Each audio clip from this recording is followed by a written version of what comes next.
So far we've done a journey through a number of things. I'm wondering how many of us can remember all the little hand signs to go through the various things we've come to. We started with what? So we did creation, then we came to the fall of man, then we came to the time of Noah and the flood, and then we said the nations scattered, and then we came to a very key person called Abraham and Isaac, and then to the chappie with a coat of many colors who was Joseph. Okay? And then after Joseph was a period of time of slavery. During that time of slavery, there was silence. Okay? Let's do that again. Okay? Okay? We'll just kind of go boom, boom, boom instead of all the explanations. So creation, fall, flood, nations, Abraham and Isaac, Joseph, slavery, silence. Well done. Okay. Before we get started, and I'm going to ask Steve, is Steve, be okay to read that for you? Okay, good. I want to ask you a question. As we know now, Israel had come into the land. Joseph, who had risen to power, if you remember from last week, Joseph had risen to power. He brought his family over because of the famine and so forth. They were well looked after. And we're going to find out something that happens you think would be sort of unfair. Why in the world would God lead someone from where they were over to an area, Egypt, where they were going to be having terrible problems and persecution? It doesn't seem quite right. And during that time, there was no word from God. God was silent. Do you like silence? Do you like quiet? Okay, now what I'm saying, I'm not asking, do you like to relax? I'm not asking that. Everyone likes to relax, right? I'm not even asking, do you like peace? Everybody likes peace. But do you like silence? Sometimes. Do you struggle with silence? Sometimes. I find silence difficult. Now, I'm not sure if it's the blokeness within me, but I get a real hype out of turning the crank and stuff popping out the box. Oh, I did this, and I did this, and I did this, and I did this today. Woo-hoo. Right? This thing of silence is important, but I struggle with it all. Okay? You may recognize this. Hello, darkness, my old friend. I've come to talk with you again because a vision. Softly, please. No. Softly E. So actually, softly has 3 syllables. Softly E. Creeping. Left its seeds while I was sleeping. And the vision that was planted in my brain still remains within the sound of silence. In restless dreams I walked alone, narrow streets of cobblestones. Neath the halo of a street lamp, I turned my collar to the cold and damp. When my eyes were stabbed with a flash of a neon light that split the night and touched the sound of silence. Now you could try and pick apart that song, and is he on about something good, something bad, something in between?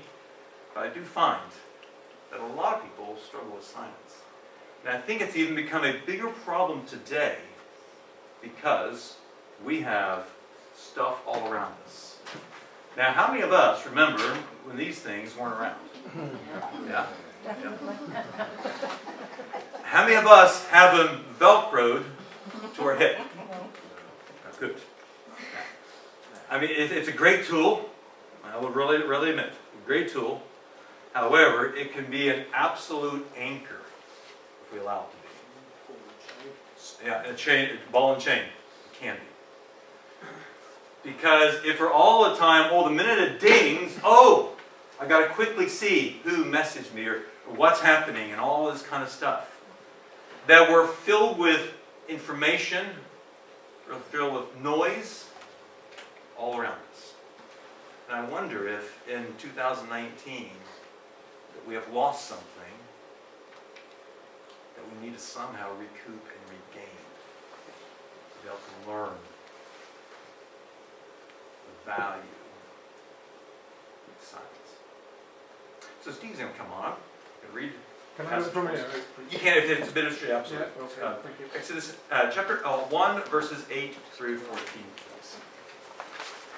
Then a new king who did not know about Joseph came to power in Egypt.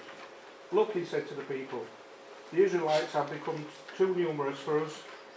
Come, we must deal shrewdly with them, or they will become even more numerous, and if war breaks out, they will join our enemies, fight against us, and leave the country. So they put slave masters over them to oppress them with forced labour, and they built Pithom and Ramesses as store cities for Pharaoh. But the more they were oppressed, the more they multiplied and spread. So the Egyptians came to dread the Israelites and worked them ruthlessly. They made their lives bitter with hard labour in brick and mortar, and with all kinds of work in the fields. In all their hard labour, the Egyptians used them ruthlessly. Father, thank you for this morning. God, I ask that you would help us as we're here gathered together and thinking about this subject. Father, I pray that you would help me to speak the words that Jesus would say as if he was stood here. Father, I pray that you challenge us. God, that as we finish today and as we depart, that we could be changed in some way, shape, or form. Maybe it's something that we do. Maybe it's somehow the way we think.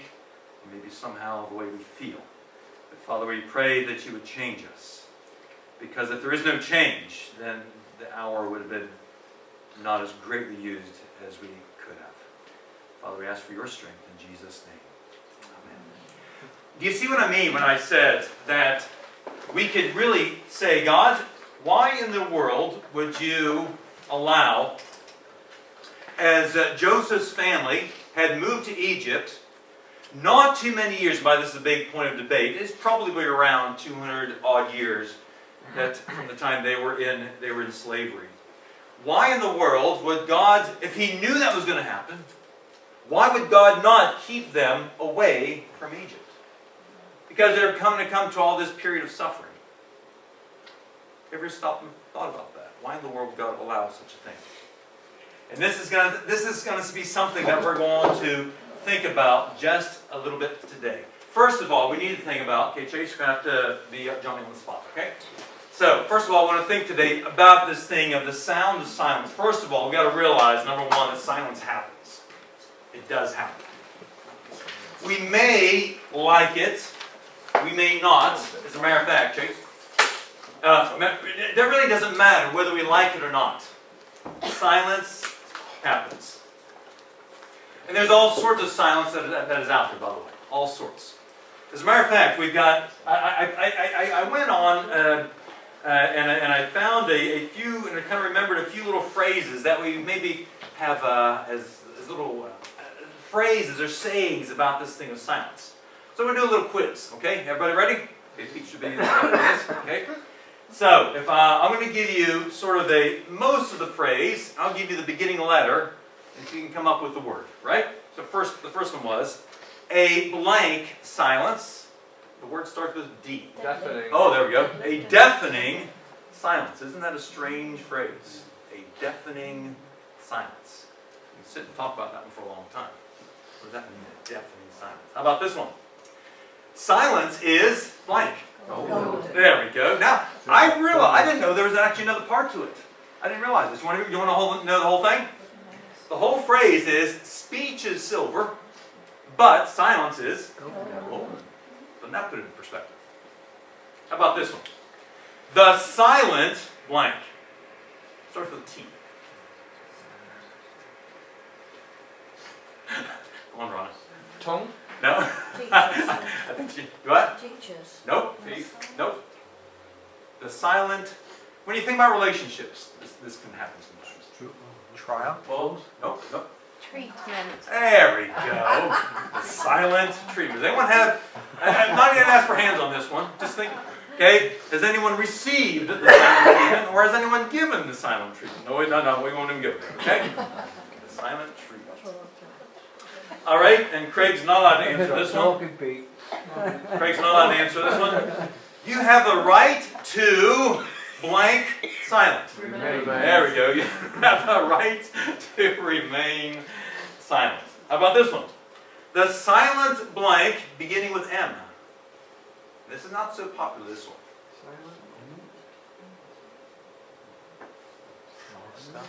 Silent blank beginning with M. Not the minority, but the majority. Silent majority. Not very popular, that one, but you do hear it every now and again. Okay? How about this one? The blank of silence, the word starts with W. Short word. What? Nope. Will? Nope. What? Nope. Wall. Wall. Silence. Wall of silence. Now, this word is not silence, but has had the same idea. Word starts with C. The something before the storm. Calm before the storm. Like it or not, silence happens. You may like silence, you may hate silence, but certainly in our language we have lots of things that describe silence, some of which are pleasant, a lot of which are not pleasant. For the Christian, for the follower of Christ, however, the problem is this, is as we come to life struggles and battles, as often happens, we're driven to our knees in prayer, asking God to answer our prayer, and quite often, God Himself is silent. God Himself is silent. Now, I want to give you sort of a broad answer. Then, because of the nature of this is sort of a subject, so we're not going to sort of stop in one little verse. We're going to have to hop and skip a couple of times to look at 2 or 3 different examples and how we can sort of try and put this together. On Isaiah chapter 55, verse 8, you can turn that if you want to, but it says this. God is he's speaking, it says, your thoughts, speaking from God, are not my thoughts. Your ways are not my ways. Now, if we can take that and let it get past this into this, to how we think and what we do. God's ways is not our ways. God's thoughts are not our thoughts. And we've said this 1,000 times, have we, in different ways. We are in a very much a microwave society. We want things now. We want things quickly. And we want things my way. Just like the song. What's the name? Frank Sinatra. And I did it. All that sort of thing. Okay? I'm not going to sing that one. And I did it my way.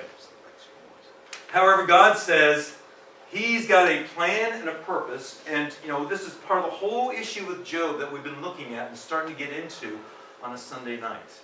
And that is one of the major themes in Job, that there is this activity happening in the spiritual realm that we don't know what it is. Job did not know what it was.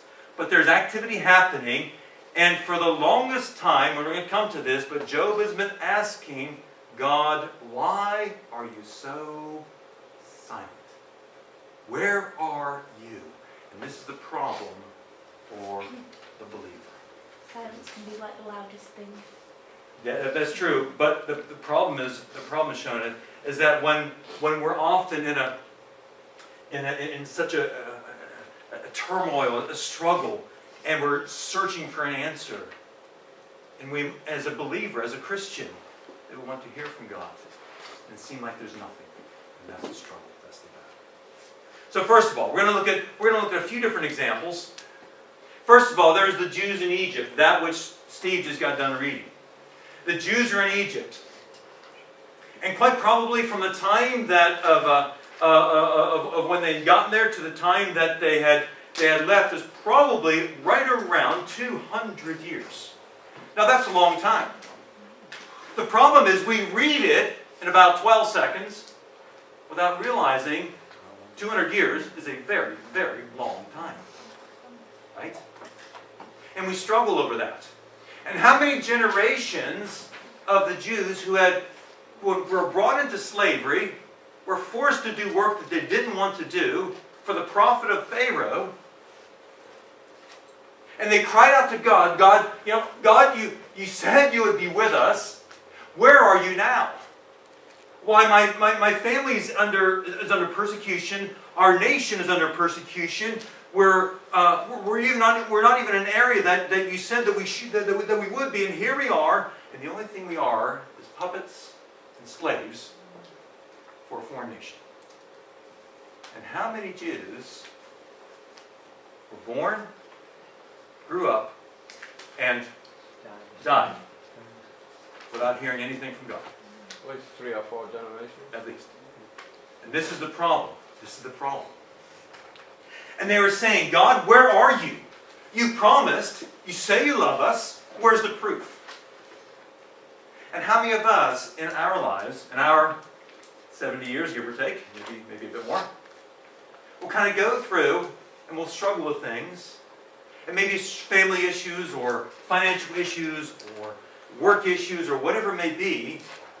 And we're asking God, God, we've got this dilemma within our family, we've got this problem within our family and our situation, and God, why aren't you doing something about it? Why aren't you coming down and sorting things out?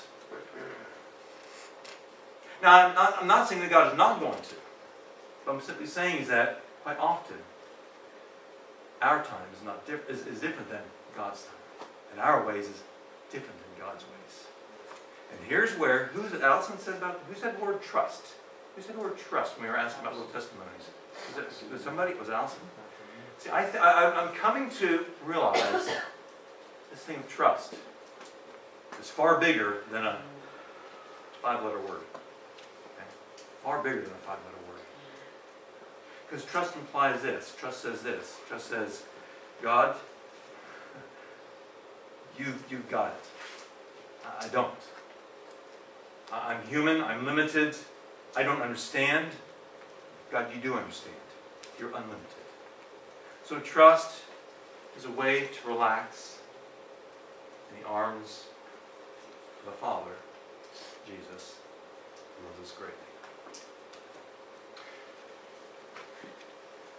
I'm talking to any number of people, and I know that for many of us, me being one of them, the idea of God being a father was a massive battle. Because my dad did a runner when I was 10. And so right away, my concept of who God is, being a father, was that, well, he's around when he wants to be around, but then he does a runner when things get difficult. Okay? There's a lot of complications in there, a lot of things that, a lot of backstory there. But the bottom line is, after Mom and Dad split up, he was around for 2 or 3 months, and after that, didn't hear him for years. For years. That was incredibly painful. Incredibly painful. So when I got to be 18, 19 years old and was invited to church, man, the bits of the jigsaw were kind of put together, and it's really, really amazing to see how that comes to be. But that was all mental. My answers about who Jesus was, the resurrection, all those kind of things, all those were answered. But when it came down to the heart of God being Father, I struggled with that. I'm a firm believer in God doesn't put us through things unless He thinks we can handle it. Yeah, And you might not understand, and you're like, why is this happening to me? And sometimes it's just not a reason why things happen. Just got to trust. Yeah. That's one of the trust thing. That's why the trust thing is so key to all this.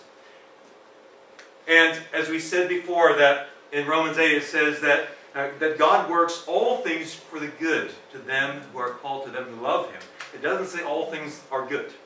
All things work to the good. So God can work through all things. Same within the Jews there in Egypt. They were there. They came in. They were enslaved under the Egyptians, and for years and years, generations were born, grew up, lived, and died without any answer. They're calling out to God. And then we come to the book of Job. let's turn over to Job, just to a verse. I can show you something I think it's really, really key. Job chapter 30, verse 20. So hold your place there in Exodus. Job 30, verse 20. By the way, we are continuing our study in Job tonight. If you'd like to come along, you're very welcome. We can get you quickly caught up. Job 30, verse 20.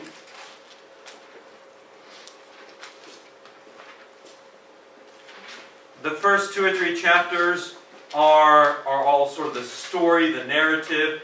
Then the vast middle bit is poetry. It can be a bit more difficult, but there's definitely a line of developing story throughout all that, and it's absolutely amazing. Okay? 594. 594 in the blue Bibles, if anyone's struggling there. Job 30, verse 20 says this. Job speaking. Says, I cry out to you, God. But what does it say next? But you do not answer. I stand up, but you merely look at me. Now, we have to spend a lot of time to try and develop that and understand where Job is coming from. But the bottom line is that Job had tremendous tragedies happening in his life, things that he could not understand. He knew that he had done nothing wrong. And he wondered, God, why are all these things happening to me? Why me? And the why question, as we mentioned in the Bible study, the why question is the thing that everybody wants to know. But often it's the why that we're not told. Yes. David is another one. David is another one. Thank you, Chase. David is another one. Psalm chapter 22. A few pages over. Psalm 22. Verses 1 and 2. Take a look at that.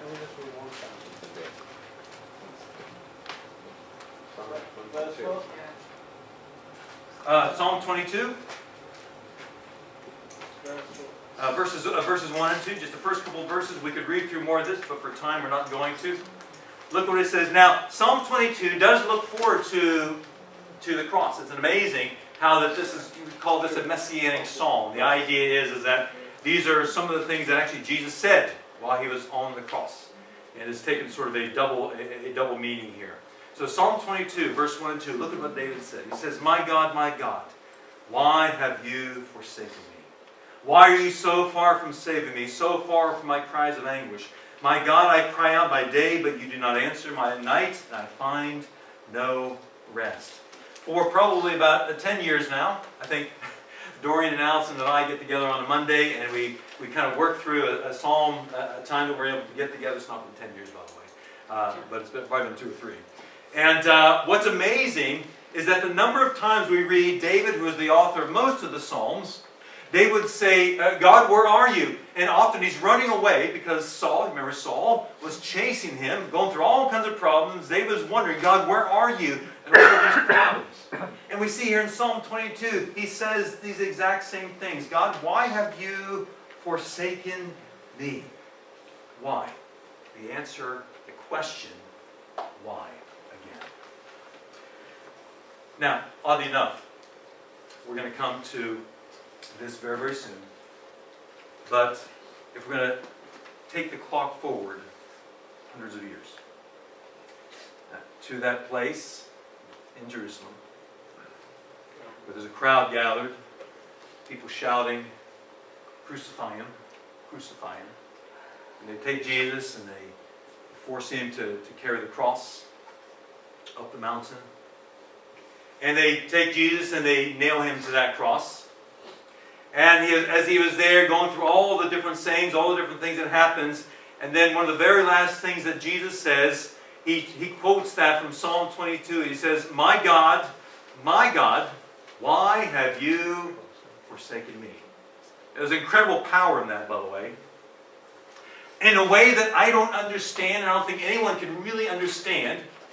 In some way, Jesus, who is God himself, somehow in some way was separated from the Father. Jesus had taken on himself in some way that I can't understand the sin of the world. Your sin and my sin. And for the first time ever, Jesus felt abandoned. Abandoned by God. Now, and I'm fairly certain when I say this, is that this is the only time Jesus ever refers to God as God. Always it's Father. He recognizes God as God. That doesn't change. But that relationship somehow has changed. Somehow, when He has taken on the sin of the world, and this is far deeper and beyond stuff that I can't understand. I'm going to pull out my card that says what? Deuteronomy 29:29 says the secret things, the enigmas, the mysteries belong to God, and the things revealed belong to us. I can't understand how all that works. But I do know that when Jesus died on the cross, He said, my God, why have you forsaken me? If you remember, as He was in the Garden of Gethsemane, he was praying. He said, God, my Father, if there's any way if you could take away this cup, and this cup represented the suffering that He was going to experience. If there's any other way that we could accomplish what you need to accomplish, would you please just take this away? But then He said this. Remember what He said? He said, nevertheless, not my will, but your will be done. And that Jesus experienced that time of silence. As David experienced the time of silence. As Job experienced the time of silence. As the Jews experienced the time of silence. But then when it comes to someone that you may be aware of, and we mentioned this lady before, Corrie ten Boom. We won't get into all this. By the way, I know we have the book, we have the video here. Highly encourage you to look at that. That Corrie ten Boom she's a lady who lived through the Holocaust, a time when her and her family they had a heart for the Jewish people, and they had hidden Jewish people, but they were found out, taken by the SS, taken by Hitler's crowd, and she was taken, put into prison, and then they were taken, put into the Ravensbrück concentration camp. And it's during that time that she was with her sister, Betsy. And a lot of the stories focus around that time. That Betsy, who was the one who was spiritually strong, but she was very, very physically weak. She was, come to find out, I did a little bit of research, that she had some problems, she had some illnesses growing up as a child. And I know, looking and reading her account and reading the story, that she was pleading to God, that Corrie was pleading to God to save her sister, to bring healing to her sister. And then when you get to that bit, and where she's taken to the infirmary there at the concentration camp, and now that Corrie would be able to sneak out at night and be able to sort of see through and see how Betsy was doing. And I'm sure Corrie was praying and begging God to say, but there was nothing but silence. And then come to find out that Betsy had died in that concentration camp. Silence. It's difficult. It's difficult. It's tough. It's tough. However, we don't want to leave you with that. We want to leave you with the truth that silence does not mean inactivity from God. Let me say that again. Silence from God does not mean that God is inactive. It doesn't mean that God's on holiday. It doesn't mean that God's off Cleethorpes somewhere, or He's having a day off. Okay? Just because God is silent does not mean He's not working behind the scenes. And if there's one thing I wished that I would have learned as a young believer, it's that.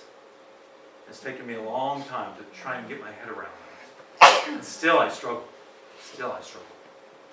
Because we want things now, don't we? We want to be able to hear. We want to be able to know the stuff that's happening and developing, that the situation is being sorted. So what we're going to do, we're going to take just a brief minute or two and look at each of those little ideas, each of those thoughts, and to show you that God was working behind the scenes. First of all, the Jews in Egypt. Let's take a look at Exodus chapter 2. Exodus chapter 2. Exodus chapter 2, verse 23 through 25.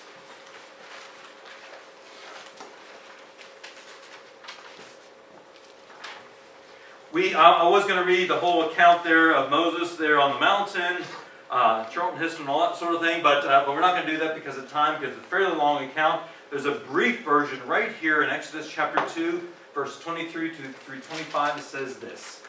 It says, during that long period, the king of Egypt died. The Israelites groaned in their slavery and cried out.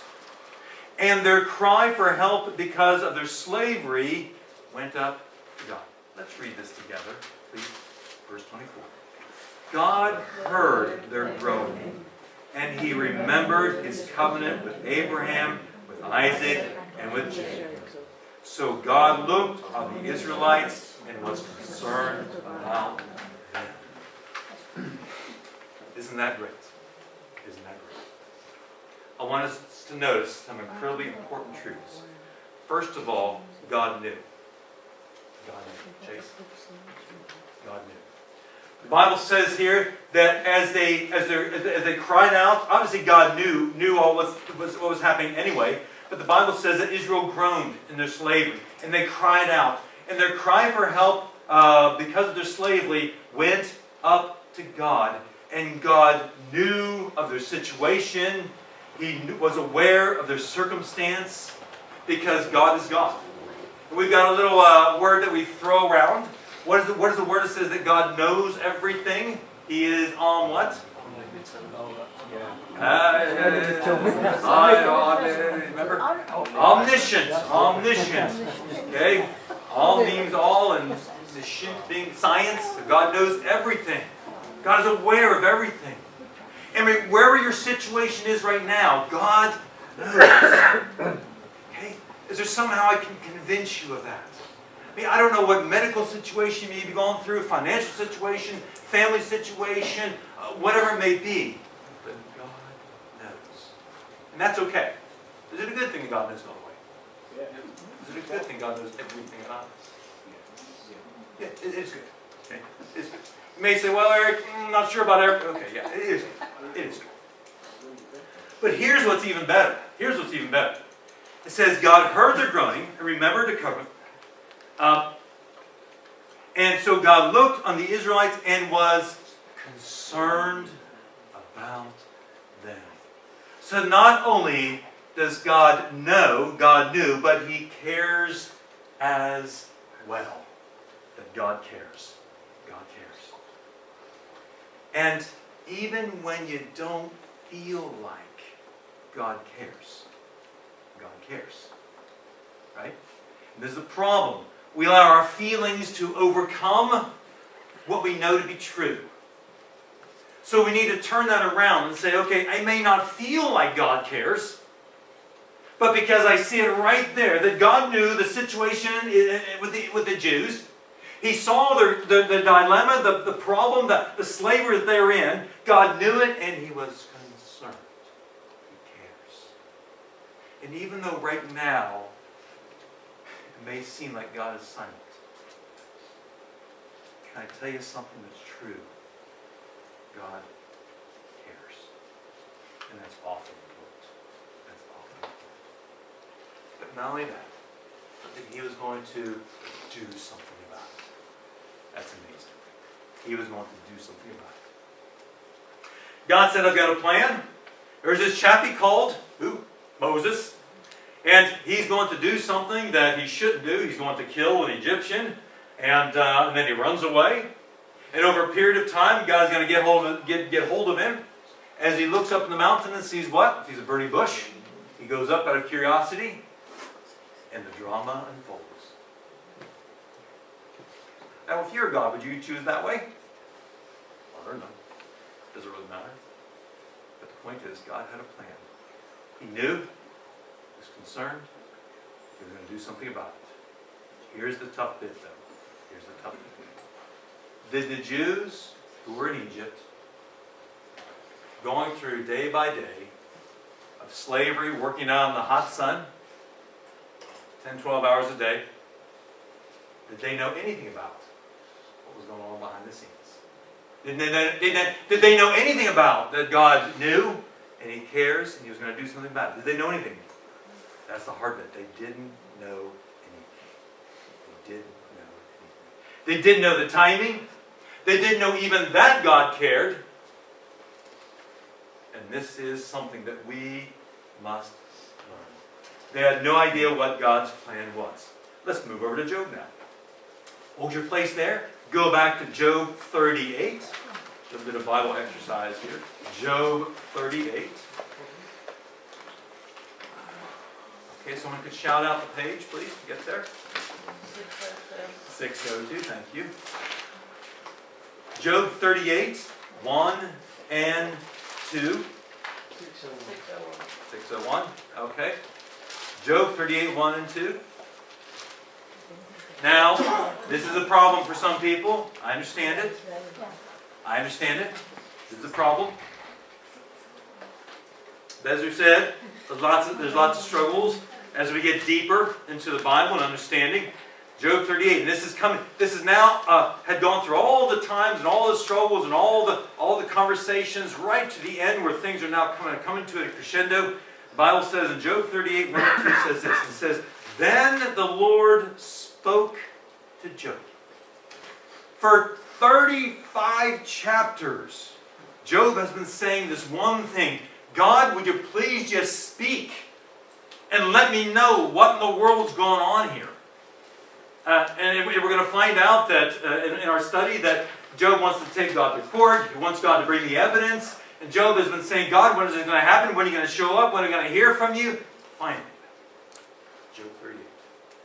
Then the Lord spoke to Job out of the storm. And he said, who is this that obscures my plans with words without knowledge? Brace yourself like a man, and I will question you, and you shall answer me. Okay, we don't have time to go into a lot of this, but let me say this. For all this time, Job is wanting to do this. Job is wanting to put God on the witness stand, and Job was going to be the lawyer. Job was going to stick his finger in his face and God, where were you? Why did you allow this? All these kind of things. And God said, no.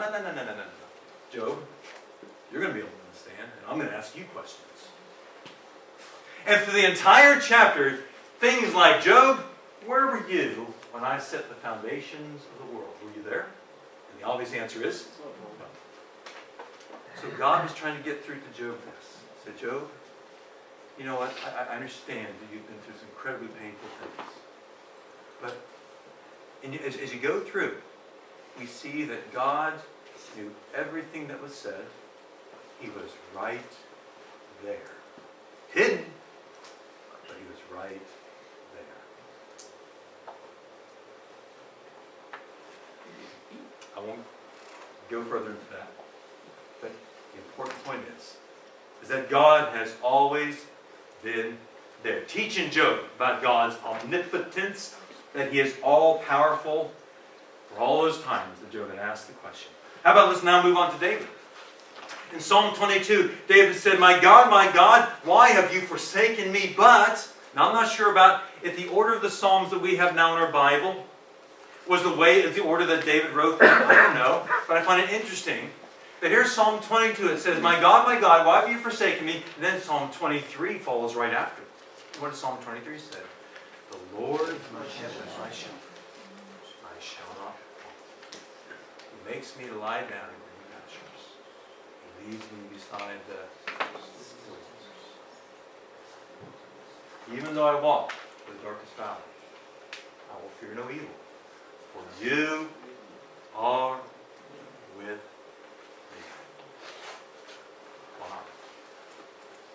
Psalm 22, God, where are you? Psalm 23, God, you are with me. What an incredible truth. Incredible truth. Now, we leave David and come to Jesus. Eric, you're not fair because Jesus is gone and how can... Well, let me just say this. As Jesus was on the cross, my God, why have you forsaken me? God didn't come to his rescue. But Jesus suffered, died, and I'm going to call this abandonment on purpose, for a reason. So that we could have the path to forgiveness of sin offered to us. I tell you what, don't ever say that God does not love me. Don't ever say that. We may feel like that, but don't ever say that. Look at what Jesus did for you and for me. I would say when people say, oh, God doesn't love me, well, God loves everyone, that's his thing, you know. It is. So silence does not mean inactivity. God was working behind the scenes for the Jews. God was always there for Job, even though Job didn't recognize it. David later understood in Psalm 23, even though I walk through the valley of the shadow of death, I will fear no evil, for you are with me. Jesus, when he died on purpose, he was a purpose abandonment there. He experienced that, but then we come to Corrie ten Boom. Corrie's sister died in concentration camp. Certainly God was not there. Certainly God left her alone. Isn't that true? Now wait a minute. Let me read you a little bit something. This is a little testimony, a little experience. It says, before her death, Betsy, who is Corrie's sister, experienced 3 visions from God about what she and Corrie were to do after the release. First of all, she believed that they would be released by the new year. It's quite a thing. In concentration camp, you just don't get released. That doesn't happen. Okay? But she said, God has shown me that we will both be released by the new year. Her first vision was out of a house of former prisoners. The second was to own a concentration camp where they could teach Germans to learn to love again. This is someone who was actually in a concentration camp. That's pretty amazing. The third was that they would all be realized before the new year. Let me read this to you. All 3 of these visions came true. Betsy ten Boom died in Ravensbrück on the 16th of December, 1944, at age 59. Her sister Corrie was released due to a clerical error and went on to set up the projects she had seen in her visions, including traveling the world to speak about her faith. If you've never read a book by Corrie ten Boom, it is filled with love and amazing things. So wait a minute, Eric. I think you said Betsy was released. Oh, wait a minute. Was she released? She was. She was. Not in a way that we can maybe think, but when she died, she entered God's presence while Corrie continued on doing the things that she did. So God was there working behind the scenes, even though Corrie was hoping that her sister would be released in a way that we would see release and understand. So how about this? How about this? We'll leave it with this. We talk about discipleship. Okay, we talk about discipleship. And actually, the word discipleship and discipline are very connected, aren't they? We talk about spiritual disciplines. And anytime we talk about spiritual disciplines, we think about Bible study, we think about prayer, and all those are good. But how about this spiritual discipline? How about being willing to be silent? Silent before God. Silent while waiting. Silent while, what's the word? Trusting. That in whatever situation that we are living in right now, that God is working things for His purposes, and that we're all, for all believers, that we're involved in all that God's doing. So our job now is to rest, to work, to wait, and to trust. If we can do that, it'll be absolutely amazing. Will you kind of borrow you? Let's close this off with a song that says, I surrender. I surrender.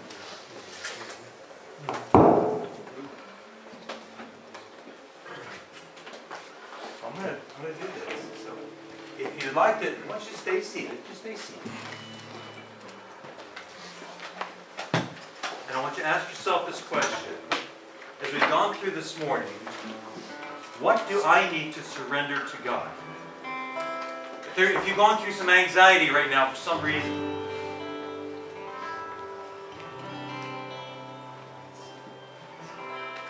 going through some sort of anxiety, some sort of battle, you're saying, God, where are you? The challenge this morning is to say this, God, I want to surrender my anxiety.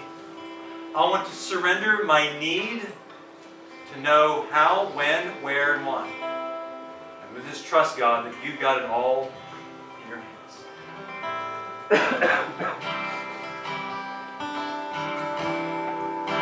may know this song. It's an old one from a long time ago.